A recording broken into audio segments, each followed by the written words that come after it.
do intros or no? What? Like introductions.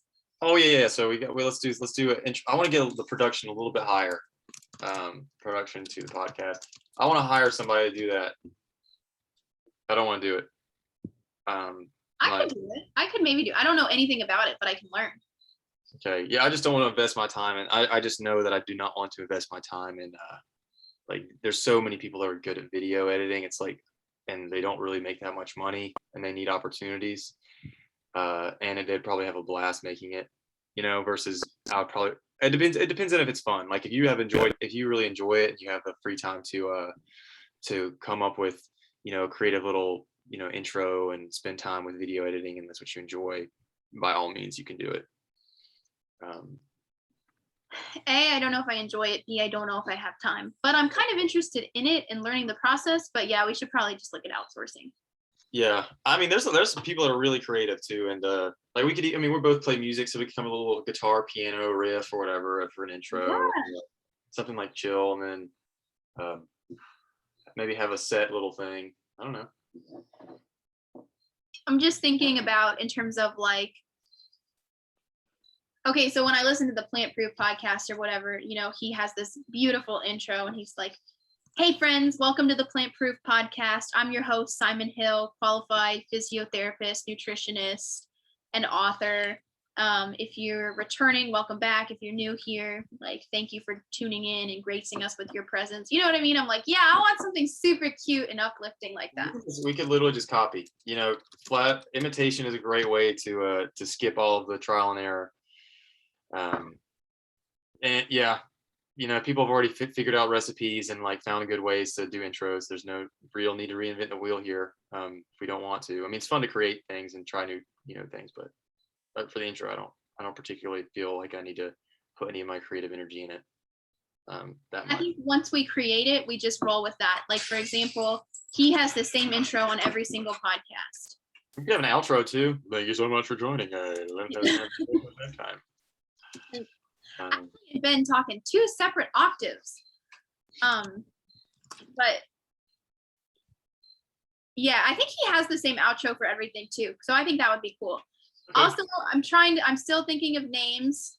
I was thinking something with synergy could be cool just because I love the word. Synergy podcast. Yeah, the synergists or something. I don't know. I just think synergy is a really beautiful word. We don't have to incorporate it at all, but it was just a thought I had when I saw it the other day because I was like, oh yeah, I really like that word. I like it too. I'd say just keep playing with names and keep it loose still. I think a name will come to us. That's what I think. I like a word that's a little bit more flexible too. Like synergy is pretty flexible. Like yeah, right, exactly. I like keeping it general still. It's just have fun with it and not pigeonhole what like this podcast is supposed to be. Just fun to keep it loose.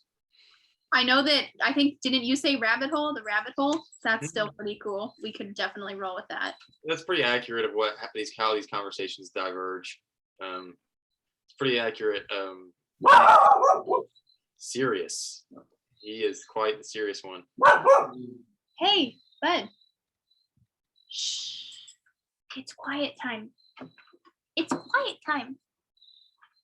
You see something out there. Okay, well, do you have any specific things you want to talk about today, or you just want to start talking and see what happens? I just want to freewheel, wheel and deal, just roll with it. All right. What about you? Do you have anything you want to talk about specifically? No, not really. I mean, I know we had talked about fear and control. I know we talked about, hold on, let me pull up my little list. Like, for example, we would definitely have to edit all of this out. Right now? I think so, because, like, I don't know. I don't feel like it's. How about we just pause recording? Or we just don't use it. But yeah, that's cool too. And also, one other thing is listening. I definitely need to work on that one. Let's talk about that one too. All right. So kindness and everything you were just saying about, the road to hell is paved with good intentions. I'm listening. um,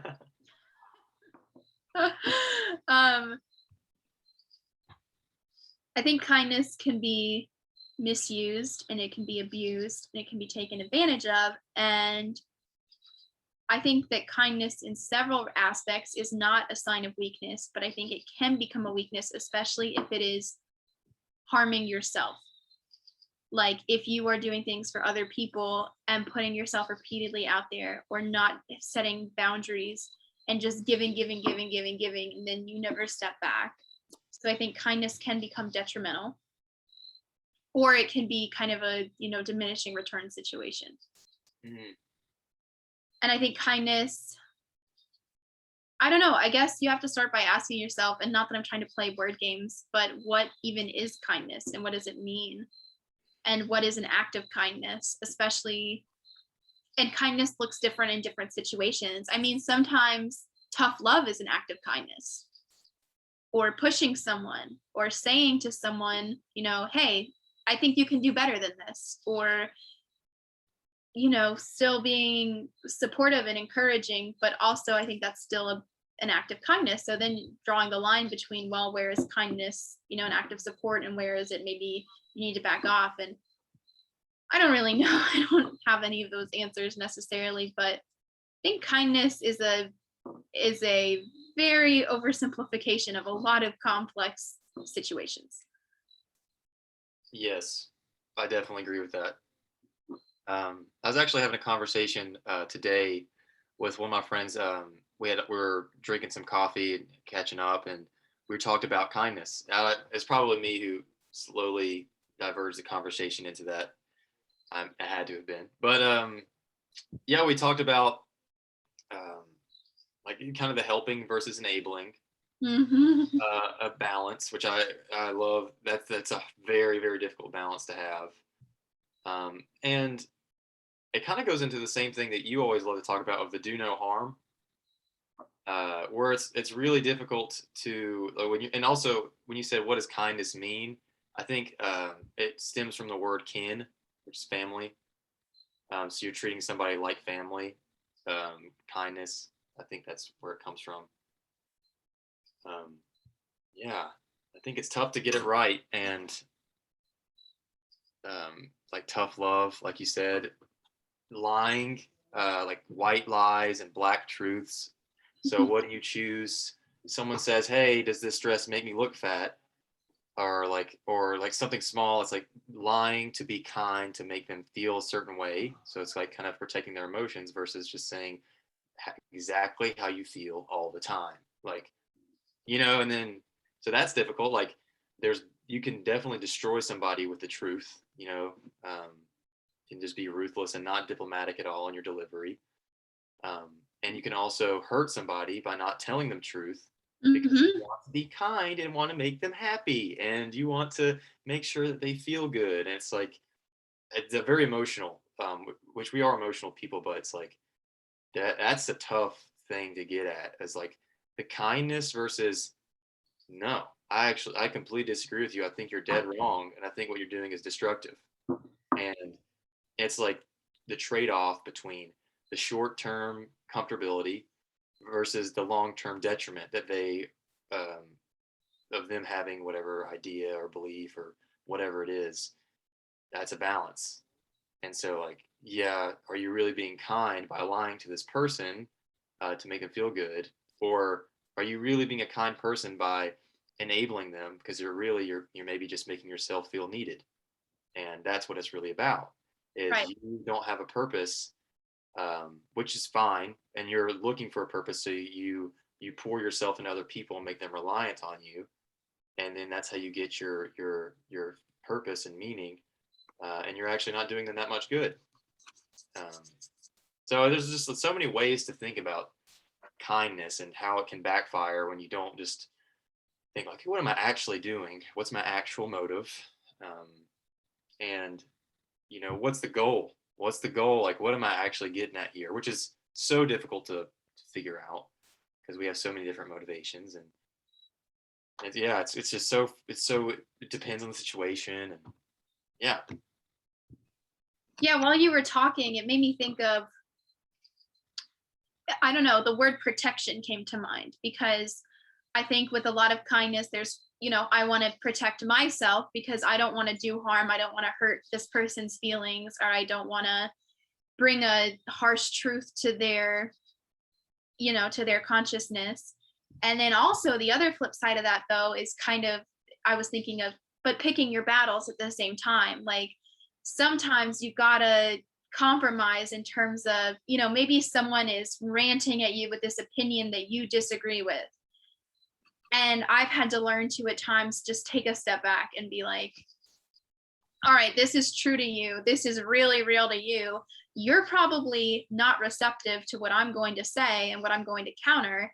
And right, so communication, it's not enough for it to be clear. It's got to be two-sided. It's got to be open-minded. It's got to be receptive. It's got to be, a safe space to share. And if I'm with someone who has this like belligerent, this is how I feel, maybe that's not the time for me to step in and be like, I think you might be wrong, because they're not going to hear what I'm saying. So then it comes into this, how can I,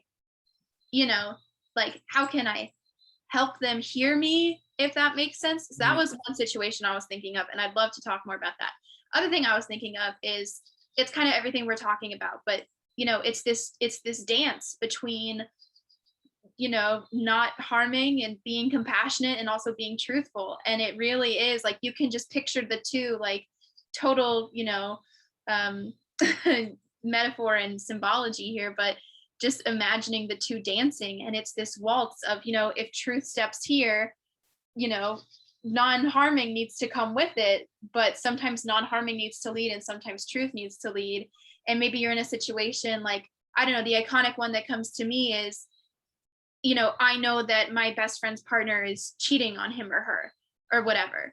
And I know that, there's infidelity, and it's like, while I know it's really going to hurt my friend to tell them about this, but I feel that it's my duty as a friend to bring this to light. Whereas in another situation, right, like let's say my friend is like, I absolutely love this dress so much. And I'm like, I don't like the dress. But maybe maybe I don't have to lie and I don't have to compromise, but I don't have to tear her down either. Maybe I can say, I love how much you love the dress. Exactly. I mean? Exactly. You can find ways to deliver it and be positive and encouraging, without having to lie. And people kind of realize it. And the way I look at it is, I want, for the most part, I think it can get a little dicey with like maybe like a husband wife type situation, or like some type of like one of those relationships. But like if you ask me a question, I want to build up the reputation of, don't ask me a question you don't want to know the answer to. My opinion. Like, and if you want a softball answer, you might have to not go somebody else. Which I mean, I think both people are needed. Both styles are needed. Like you go somebody that's very comforting. And what you said about somebody that was belligerent, just like, not listening. Talk about listening and not listening. I, for some reason, I downloaded this app called In Love with Parenting. And so I just was curious. And Surprise! uh, yes, I am a father, actually. Surprise, everybody. No. And Here's my active truth. yeah. And I was just reading it, and it's basically, it had just psychological little tips on how to navigate, I guess, parenting. And one of them I found really interesting, and actually made me think about certain situations that I was didn't like when I was, or how my parents treated me when I was younger. At times, parents are amazing, but um, was whenever you're talking to somebody, or like they come with you with like more of an emotional thing, you have to recognize you're not on a rational physical level, you're on an emotional level. Yep. And so what you have to do, which I guess maybe this is proper kindness in its proper place, is you just feel for them, and you're just there with them, and you practice your empathy. I like empathy a little bit better than kindness.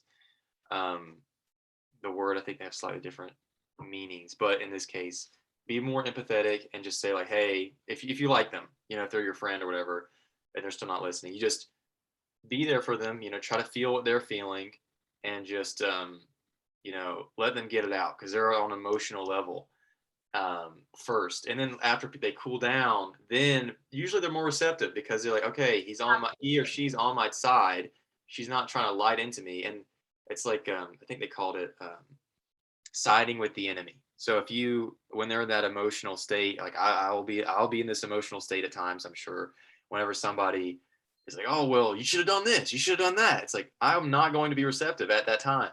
It's like, so kindness in that little block is perfect. I would be, or whoever it is would be hyper emotional during that time. And so you have to hit that emotional level with them. And then afterwards, you follow it up with criticism. So like, you can deliver things that are potentially harsh diplomatically. So Absolutely. that's a balance of like, yeah, you can be kind, but some people just take it to the wrong way and like, well, I just want to be kind. I just don't want anyone to be mad at me. I just want everyone to be just happy. It's like, what type of fairy tale are you living? Obviously you need to have discussion and dialogue. It's just, you need to be willing to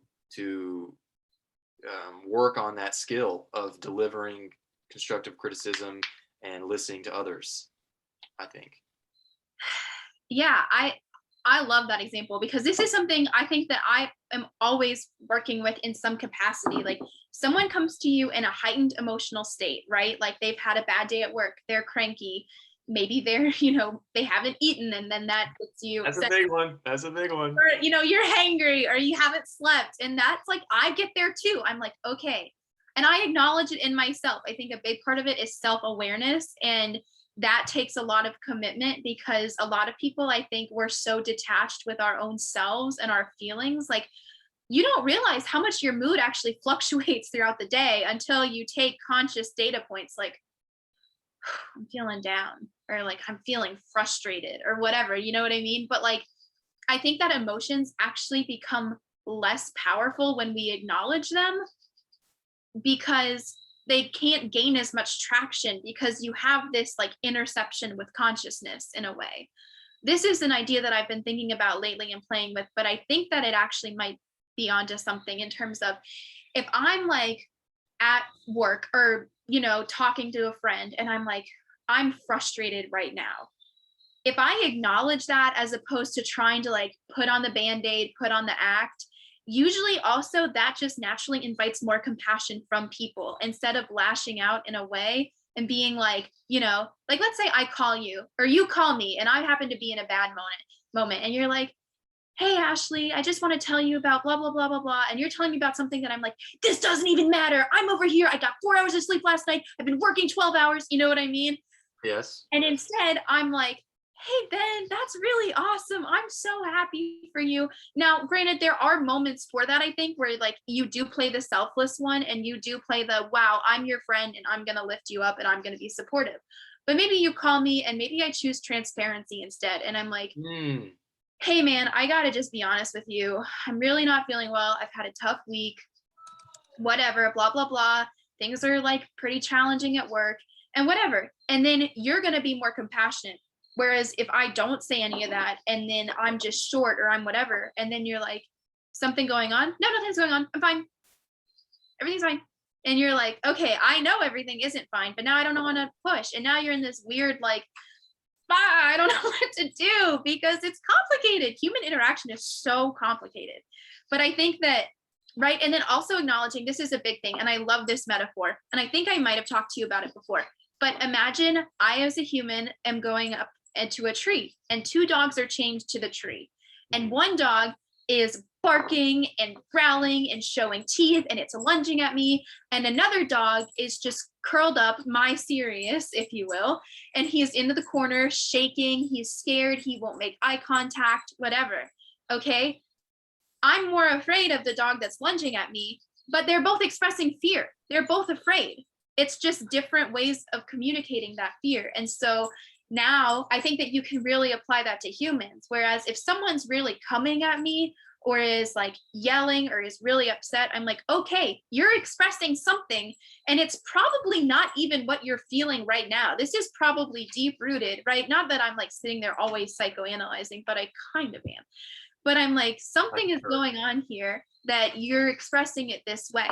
And so maybe it's, I'm thinking of a loved one and, they yell at me or they take out their anger on me or something.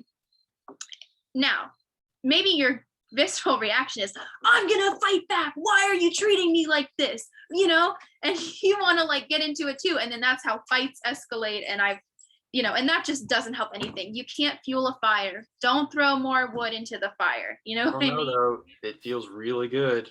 It does. It feels good. Sometimes I feel it. I feel that fighting mode and I'm like, okay, I'm ready to fight and I'm not going to lose. Right. But then, I'm like, okay, Ashley, take a breath. Don't feed into it. And then I think that this is where mirroring comes in, like mirroring listening.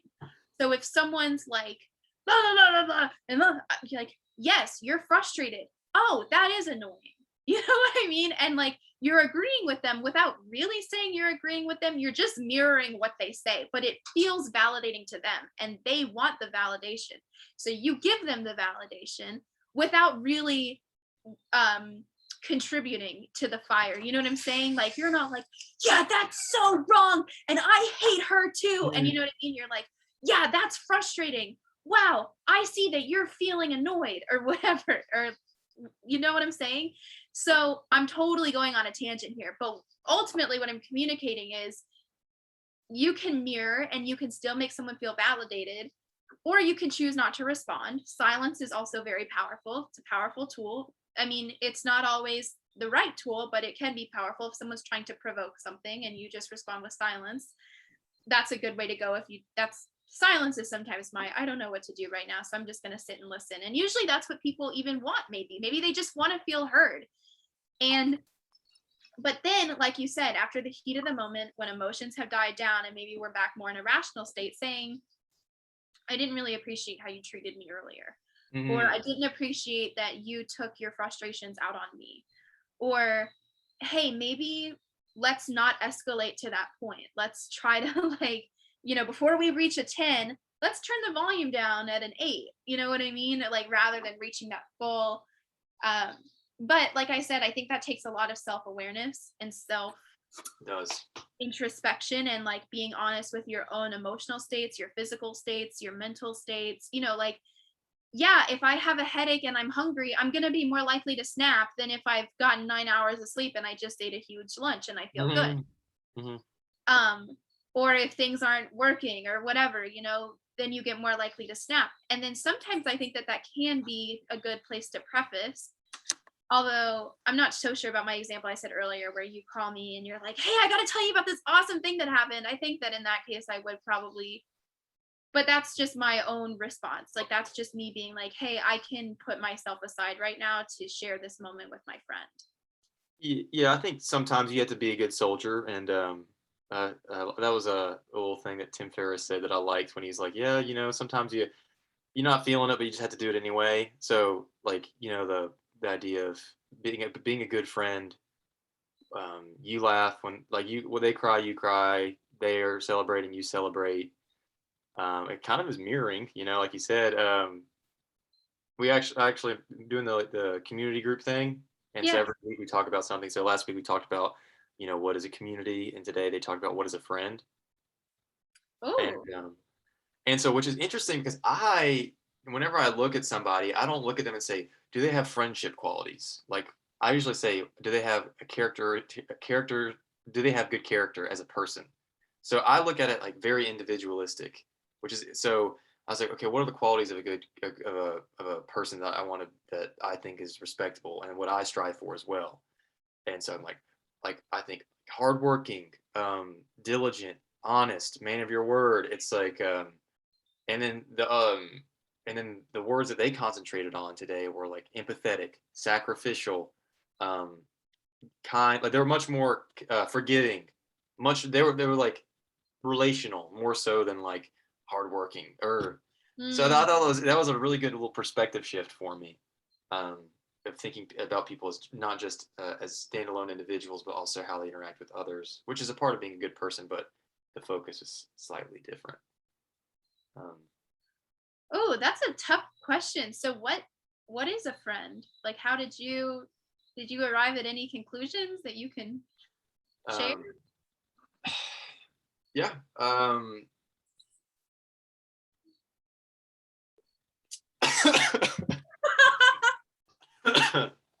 Oh, it's actually too personal to talk about.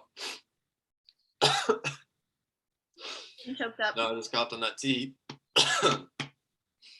I think one thing that definitely helps is common interests of just Yeah. obviously, but then the deeper stuff.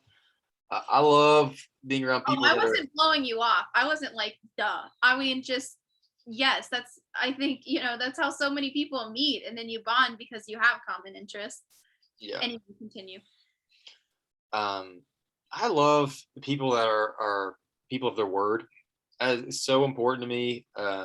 I strive to be a person of my word, which obviously I fall short all the time. But just that practice of like that's the goal. Like, and then also forces me to choose my words more carefully and phrase them in a way that's not misleading or um, kind of. I think you were telling me about I don't know if it was a Buddhist philosophy of like tell no lie, and it was also with your body language as well. I think that was that. Is that you? Mhm. And I was like, dang, that is true. Like I probably do that. And then like um even I don't really ascribe to this philosophy, but like the energies and chakras and stuff, but more of the like the a little bit more the hippie philosophy.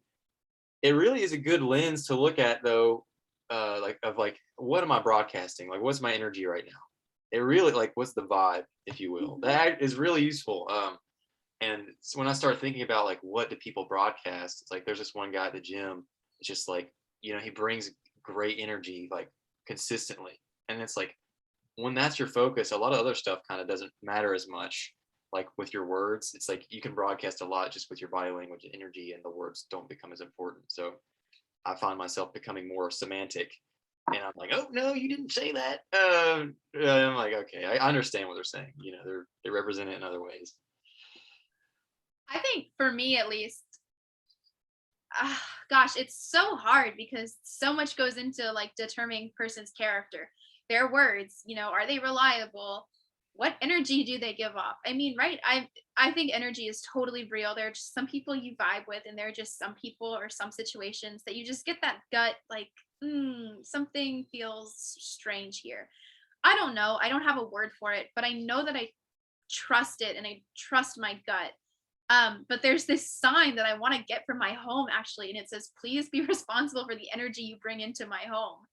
And I think that's Uh, just beautiful, like just statement in general. Like just be responsible for your energy. What are you contributing? Are you bringing negativity? Are you bringing and energy is also how you communicate. It's the inflection of your voice. It's do you come off as warm and oh yeah, I could probably talk to them, or are you more closed off? And I've worked to be, and I think this is something that we should dive into is like I've worked to become the person I am. And the person I am takes daily work. Like I don't just move through life like, wow, everything is so whatever. You know what I mean? Like it's dedication and it's I've got to choose a lens through which I view the world, and this is the lens I'm going to choose. And there's a lot of power in that, right? As long as your lens isn't too like, well, I think blue is red and red is blue, as long as there's some grounding in reality, as in I choose to see the good. I choose to be an optimist. I'm not naturally always an optimist. Some days I'm like, well, this is all blah blah blah blah blah. And I have to, kind of like readjust my lens and be like, no, this is the way I'm going to see the world. And then that trickles into how I communicate, how I interact with people, even just talking to a grocery clerk. You know what I mean? Like, even today, they're bagging my groceries, and I'm like, hey, have a wonderful day, man. And they're like, thanks. Just like little acts like that. So I think kindness embodies so many facets that we don't even recognize, even like how are you showing up to a conversation? How are you showing up to a friend? And I think what I was talking about earlier in terms of the like maybe being transparent, I think I was thinking about it in more of an intimate situation, right? Like you get home from work and your boyfriend or whatever or your partner is like, hey babe, I really think we should look at repainting this whole thing, and I was looking at these countertops today and I think that we should redo the kitchen. And maybe you're like, I don't have any more brain capacity to talk about this, so instead you lash out, no, I don't want to do that, that's silly, I'm not in, no, we don't want to spend the money, blah blah blah, you know what I mean, whatever, instead of being like, hey, I get that this is important to you right now, I've had a really tough day and I just need to decompress for a few minutes, can we revisit this later? Like, it's two completely different things as opposed to shutting it down versus being like, maybe I'm not in a headspace right now to have this conversation. And I think a mature relationship, whether that's intimate, or a friendship, I think a mature relationship acknowledges that and acknowledges the other person as a person themselves. Hmm. Hmm. It's the Kant philosophy, treat everyone as an end in themselves, never a means to an end. And actually, this is what I want to ask you. So, in my ethics class, when I was a little freshman in college, we talked about, okay, let's talk about two types of friends. You're in the hospital. Friend number one really wants to come see you and bring you flowers, and they come because they're a friend of emotion. Friend number two really doesn't want to come see you in the hospital, but comes anyway and brings flowers because they're a friend of obligation. Which do you choose as your friend? I'll take both. That's Don't really pick one, obviously. that is a great point that I think about a lot, I knew you'd like it. especially in well, from my experience, especially in the Christian communities that I'm a part of. I find that a lot of things that they do is out of that sense of duty and obligation, which I think is a little bit more old school. I feel like maybe people back in this is how at least I imagine like the maybe the great generation is much more duty and obligation. Um, and I don't really that definitely I think it takes a little bit of the fun away of like how a relationship could be. Um, like if you start off like, well, I got to do it because he's my friend. Um, it's good. I guess ideally you would want to have that emotional connection, but yeah, I feel like you can't really rely on emotions too much. I know. That's the So kick. that's where it's like, you know what, you most of the time it's like the best things are usually the decisions made with a cool head, and those are the ones that really sustain through tough times. Is the ones that aren't necessarily emotional, but emotions are super important. So it's like that's tough. I know. It's a tough question. I'm totally Oh with you. I'm like, I'll take them both in one, please. That yeah, person, I know you're out there who is both passionate and also like, yes, this is my obligation. I'm going to see my friend because it's my obligation as a friend. I also love my friend and want to see my friend. But the truth is, it's maybe not that simple. yeah.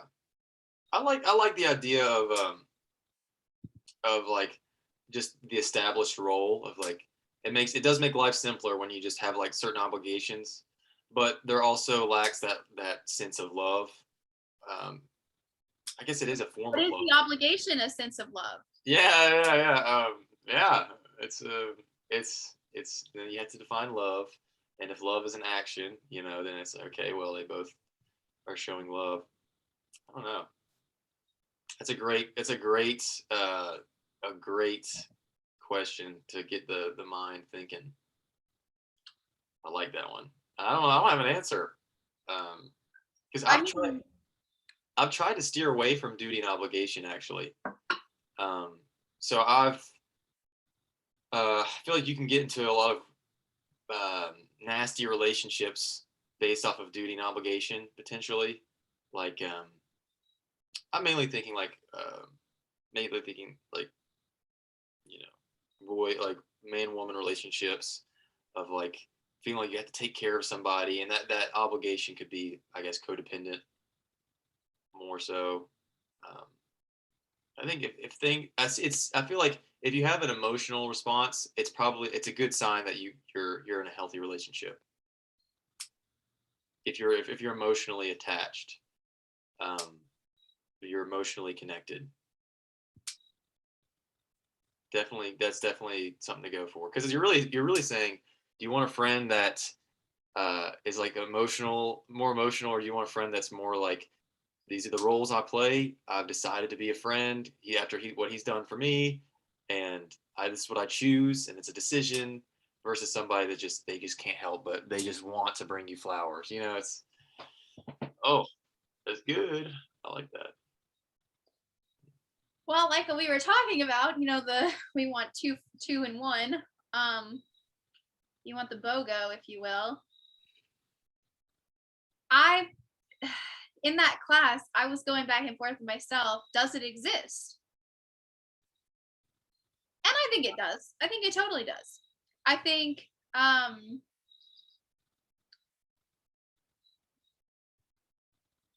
mean, I think obligation and emotion can be pretty interconnected. But I don't know, man. It's a tough one.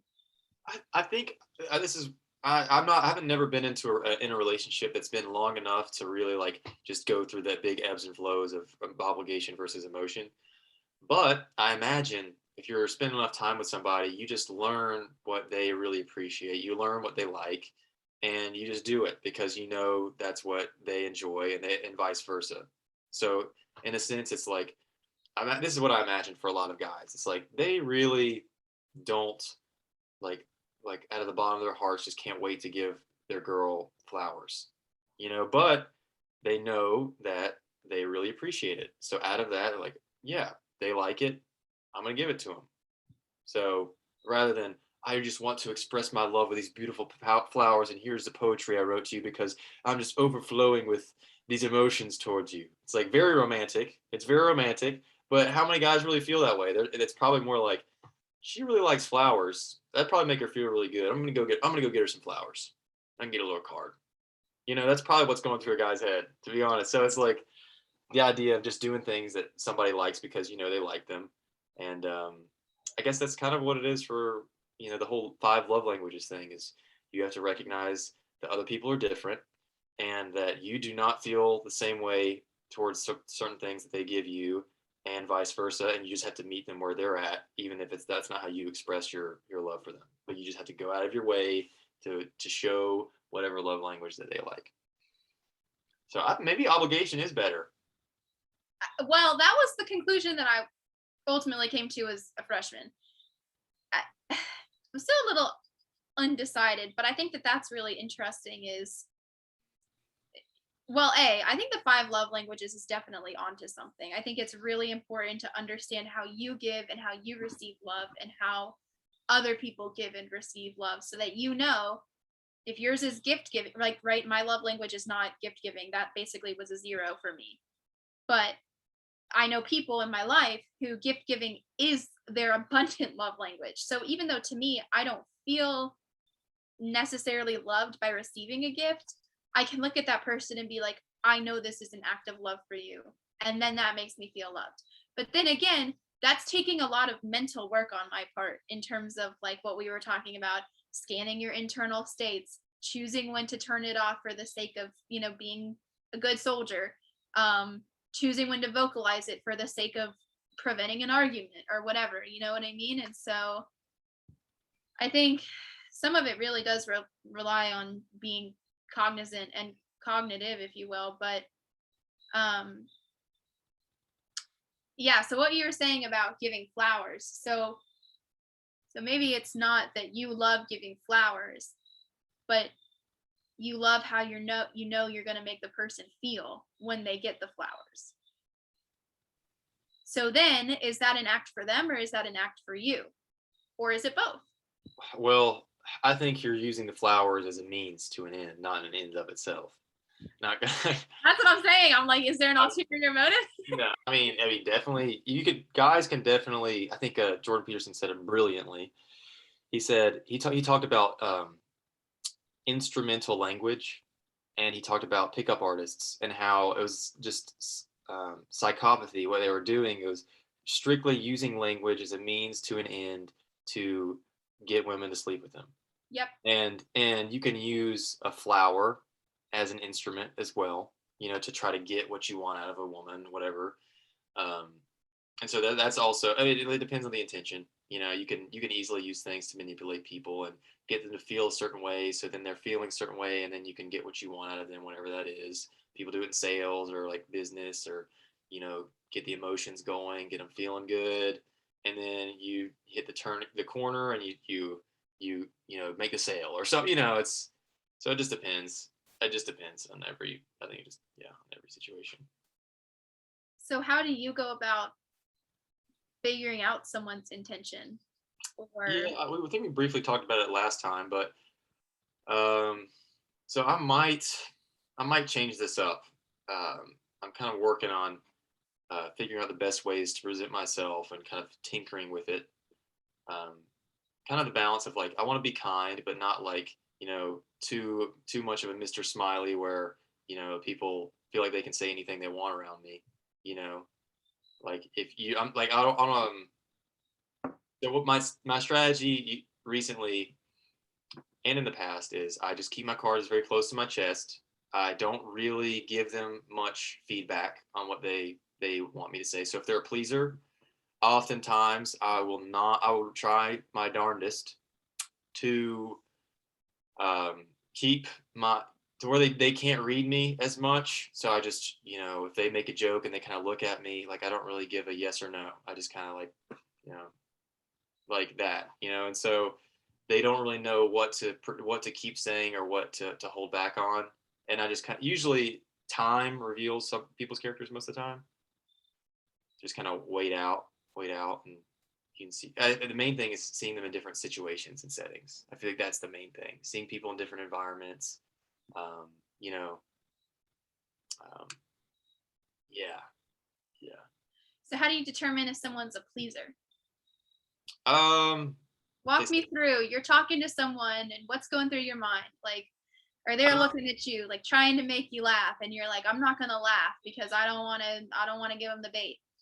um, I'm they're not a gonna pleaser. fall for it. Usually, I'm sure there's a lot of just subconscious things of just, people can read people, um, and it's not always correct. But if they say sorry a lot, or they're really concerned about, like, oh, um, like worried, trying to figure out if I'm happy or not, or like, um, I don't know, Or like trying to get you to agree with them. or like not wanting to step on any toes, um, avoiding conflict often. Yeah, and most of the time people are pretty honest. They're like, I'm a pleaser. It's not like they're like hiding that. It's like, um, I don't know. How do I see people's motives? Usually just watch them, just observe, watch the actions, and don't really listen to the words. I feel like it's the main thing. And the words are useful, but mainly just watch the actions by people. And then I usually just kind of sit back and observe. Um, and which I don't know. I feel like I'm maybe losing it. I don't want to. I feel like I could maybe uh, just set, instead of just figuring out who they are, I just be a little bit more, outgoing with who I am first, and then that just kind of sets the tone. And then it's like I'm almost suppressing maybe some of their personality that they have, but depending on how I interact with them, I think, people say, "Oh, be who you are," like just, just love, like people should accept you for who you are. Well, I don't know. I kind of disagree with that statement, or I think the statement's too ambiguous. I think there's a lot of me that is nasty and not good, and there's a lot of other people that, the parts of them that aren't good, and we're very complex people. So, like, I want to bring out the best in you, and you should bring out the best in me, and that means rejecting some of the parts that aren't focused on the good. Um, Mm. So it's like, why do I let people, um, say certain things around? And there's give and take, like you said, choose your battles. You can't just be a stickler. I'm like, no, don't say that. I don't like that. Um, but at the same time, it's like, I have certain standards. You're not going to talk to me in certain ways, or else I'm not going to associate with you. Like, it's often a negotiation. Like, and the best way to have a negotiation is to have walkaway power. And so it's like, you can't stop somebody from saying something, but you just let them know. It's like, I'm not going to put up with that. And then, um, and and if they keep doing it, you're like, hey, well, I'm not going to compromise with this. This is unacceptable behavior in front of me. This is unacceptable speech, and I'm not going to associate with you anymore. Like, that doesn't sound like kindness to me, but it seems essential in that scenario. But to me, at least, I would perceive that as that's kindness to yourself. Yeah, yeah, you could look at it I that way. still Exactly. think, Yeah, exactly. There's the relationship between others and yourself, and who you're going to be kind to. You know. yeah. And I think that in circumstances or situations where you are uncomfortable beyond the realm of discomfort, if that makes sense, like maybe there's a little zone where you can go where you're challenging beliefs and you're interacting with people who might be very different from you. But outside of that, where, maybe you're in a situation that's really not okay, or you're like, really, this is not okay with me. I think that your priority and your obligation in that sense, if we're still, using obligation, it is to yourself, and it is to, keeping yourself protected and keeping yourself safe. And that doesn't, I'm not talking physically safe, like, wow, the building's on fire, let's go. But I mean, actually, like, hey, this isn't okay, and I'm not going to put up with it. Mm. And I think that, oh gosh, those situations, I'm thinking of so many right now in my mind that I've been in, and it's so hard to navigate because maybe it's with a family member. Maybe it's a family Well, member. you don't really have that walk away. Like, you can't. That's why family's so crazy. It's because, like, it's like, family runs deep, and so it's weird walking out on a family member. But maybe in certain circumstances, that's what it calls for. If it's, and that's the only way to actually help the family member is like, okay, this is real. Like, if I don't get my act together, like, they're not going to associate with me, or I don't know. That gets crazy. It definitely get crazy. It does, and those are tough to navigate. But I think if you have a person who's being disrespectful to you or anything, just not engaging, just, putting up that wall, or just saying, this isn't okay, or whatever. Um, If you say that again, I'm going to punch you in the face. Consequences. yes, Bring maybe. back physical violence. I feel like, honestly, for guys though, like, I think I it's a different story. I really do. Like, um, throw on some gloves and just have a good old fashioned brawl, right.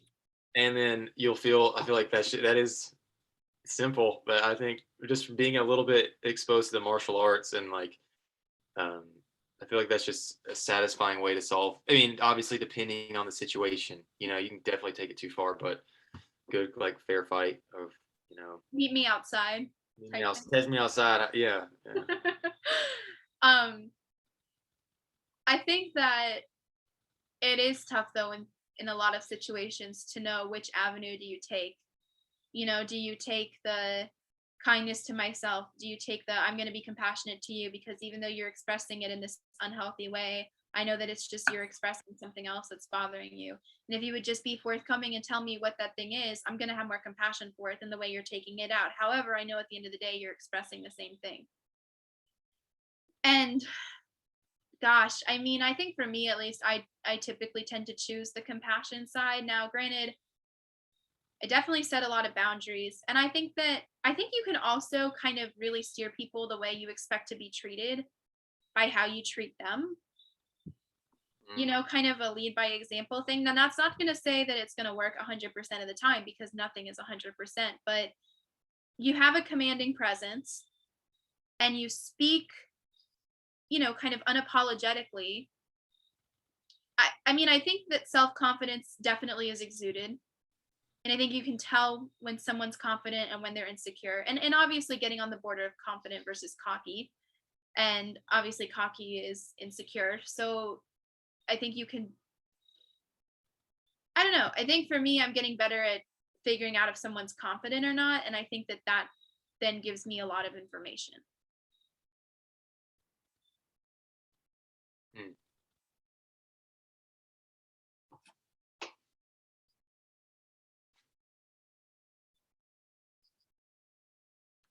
Like, do you get what I'm saying? Yeah, yeah. Like, or are you saying like if someone's cocky, what you'll be more compassionate or something? No, no, no, no. Well, not no, but no, as in that's not what I was saying. Just I think that you can gain a lot of information about someone based on their confidence. And like if someone is coming in acting cocky, acting arrogant, to me, I'm instantly going to read that as insecure. And then I think I'm going to be a little bit like, do you mean what you're saying?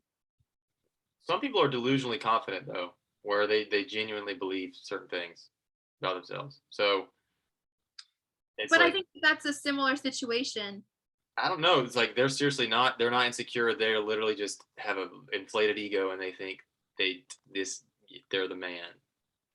But I think you can still get the inflated ego. Like, right? Because this is something that I've been thinking about a lot lately, but generally the most confident, well, maybe this is a blanket statement, but I feel like a lot of confident and competent people are typically actually very humble people. It's you have Like to when you're certain of yourself and you're not looking for external validation, I think confidence becomes a lot quieter. And I think that people can communicate that in the ways that they speak and the ways that they interact. And then it can become apparent.